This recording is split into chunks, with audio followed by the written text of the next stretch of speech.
Hello and welcome back to another video where again I'm upgrading another Spider-Man, and this is another revisited custom that I wanted to upgrade again. I personally think I can do better than what this was, so with my newfound use of Blender and skills I've picked up over the past couple months, I'm going to be redoing a few bits on here, repainting a couple of areas. I did want to upgrade the articulation. I did do the same as I did for the Andrew Garfield video not last week but the week before, so you can see I did go and just take a little bit more material out of those hips so the legs could raise a little bit higher. It didn't get much more, maybe like a couple degrees worth of angling, but when it comes to Spider-Man every degree counts, so it hasn't affected the aesthetics very much. Fairly happy with how it's come out. But the main thing I wanted to fix was the shoulder joints, which unfortunately I wasn't able to fix in this video. Spoiler alert, I mean you'll see more as the video progresses why. But it seems to catch. I know a lot of people have had this issue. I spoke to another guy who was trying to fix this issue himself, and he wasn't able to do it without separating the body, like splitting it into two parts and taking the shoulder joints out that way. That's not how I wanted to do it, so I did not go about splitting this figure. Instead, you can see I do try to use the trusty hot water method that I use all the time on this channel, and while that's in there heating up, I want to show you something else I didn't end up using in this video, but I do have. These are available on my Etsy, by the way. All the 3D prints you see will be there as well. These are 3D modelled and 3D printed articulated toes. I have one for all of the Spider-Men, so Tobey, Andrew, Tom, the final swingsuit, and the Miles Morales figure. So they'll be up on my Etsy. Link is in the description as it always is. But now back to trying to pry this thing apart. You can see I used my usual tools, the funny flathead screwdriver thing, and even a pair of pliers to try and pull this. It did not work. The only thing I managed to do was rip his arms off. I could not get those shoulder joints out at all. So he's going to have to stay with his limited range.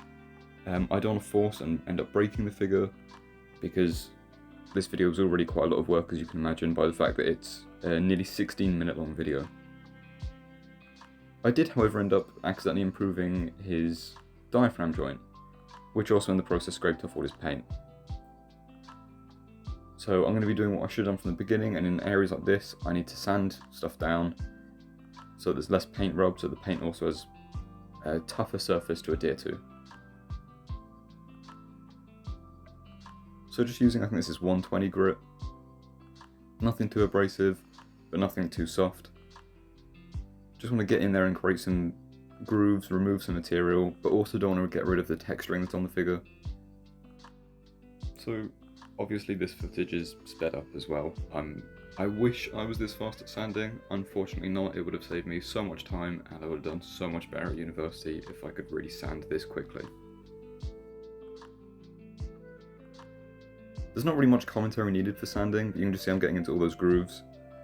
Anywhere where I think there might be paint rub, just reducing the plastic down a little bit, and then adding a bit more grit to it to allow the paint to stick.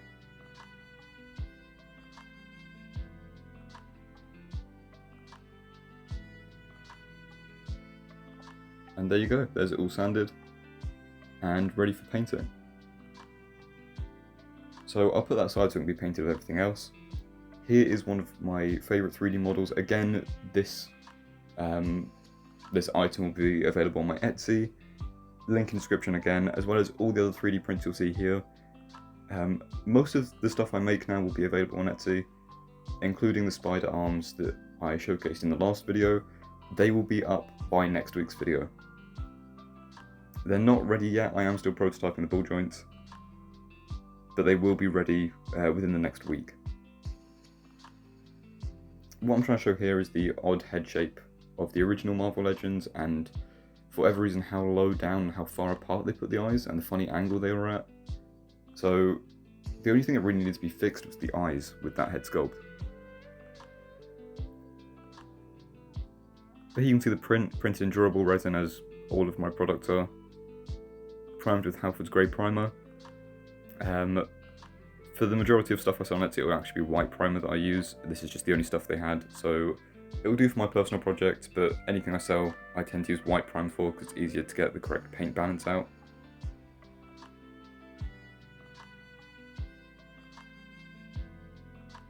Here you can see the grey actually picks up the detail really nicely for camera work, so I might use grey primer just for my personal videos and stuff. But that was just a respray to touch up some areas that I thought weren't quite covered enough. And the great thing about doing painting on sticks like this, wedge it straight down into the ground, no problem. Leave it there to dry. Now you'll notice my nails change colour throughout this video. I mean, the pink fluffy crocs are quite a little indicator of this, but I had a comment. Normally I get loads of comments that are positive towards the painted nails. I did have a comment recently basically hinting at the fact that I'm less of a man for painting my nails. So, you know, I wear pink fluffy crocs. I don't know why my nails are an issue. And this isn't a thing of me just wearing them for this video. I do genuinely wear these in the house. I'm wearing this specific set of pink fluffy crocs while recording this audio right now. If you think that makes me less of a man, that's your choice, but your opinion is void to me. But anyway, on a more positive note, you can see you guys tend to ask for painting videos quite a lot. So this is just me showing how I paint web lines like this. I do keep it on the stick. It makes it a lot easier to maneuver without putting my finger in the paint. You can see I'm securing my hand off of my other hand to reduce shakiness. And I was fairly happy with how the detail turned out. There's one spot that you'll see me retouch. You can see me notice it here. It's not even noticeable on camera, but the glint wasn't working the same way I thought it should. And there's just a tiny bit of exposed red that you wouldn't really have noticed otherwise. So that's just me going in and redoing it. I do also go and repaint the lenses, so I redo the outline in a darker metallic gunmetal. And I also did the actual lenses in... I can't remember if I left them grey for the rest of this video, if I painted them white at this point, but they are white now, like they are in the thumbnail. Another thing I always get asked, all the paints I use, I show. So if you ever comment asking for paint, do just come and see the video. I will remember that I show them at 7:30 as the timestamp. So yeah, as with all my other videos, I do show the paints I use. I can't tell you the mixing ratio because I just eyeball it. I just guess the mix ratio myself. But you can see all the paints I use just here on screen.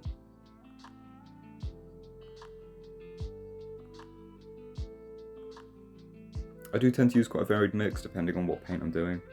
So you can see I've got this. I've not got my glass on, so I can't even read that myself.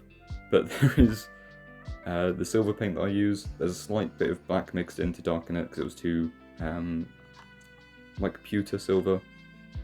But here this is repainted. I did repaint the red as well. I wanted it to be a more saturated red and a bit of a brighter one. And obviously I've gone and touched up the bits of blue that I sanded down. I did also go and repaint all of the web lines, so this video took me quite a while to redo. So there's the original head. I did also repaint the original head to match this body. But now comparing it to the head that I made myself, yeah. I don't know about you guys, but I do definitely prefer the new head a lot more over the old one. You can also see here my painted nails that I did to match the Raimi movies. So you've got the black suit colour scheme on the left hand and obviously this suit colour scheme on the right hand. Just thought it'd be a bit of fun. It's also obviously a very petty statement at the fact that I will continue to paint my nails even if the odd person seems to dislike it. I enjoy it and it obviously helps cover my grubby nails from paint and stuff. So here are the old pointing fingers that I made. I made these quite a while back. My painting has upgraded since then, and you can see how much cleaner the lines are on my new stuff. So if you order these pointing fingers on Etsy, you will not be getting the quality on the right, you'll be getting the quality on the left.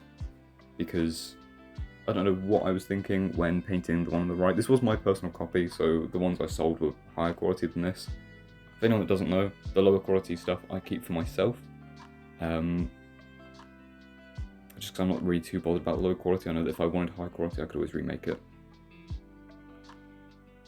You'll also find that if you ever owned the old ones, they were a relatively loose fit. They were still secure, but they were a loose fit. So I went and revisited the sculpt, thickened it so they were an actual like click fit in, as opposed to this where it's quite a loose fit, where it will hold, but obviously little vibrations and it'll fall out. Now, I wasn't done with just those bits of 3D sculpting, so I loaded it back up.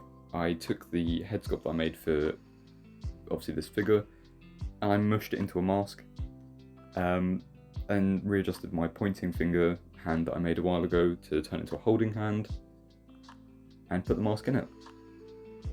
If you do want masks that don't have a hand attached, there may be something coming in the future. I can't confirm any of it just yet, because I'm working with someone else for it.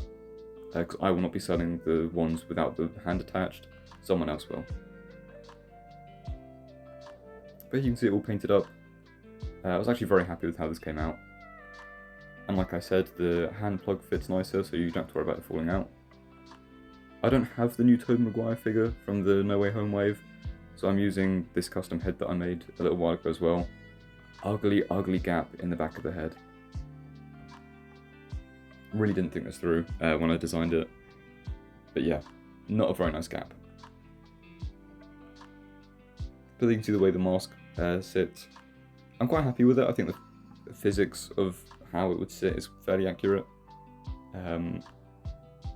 So here we have the thumbnail image. As always, you can usually spot the thumbnail image at some point during my video. And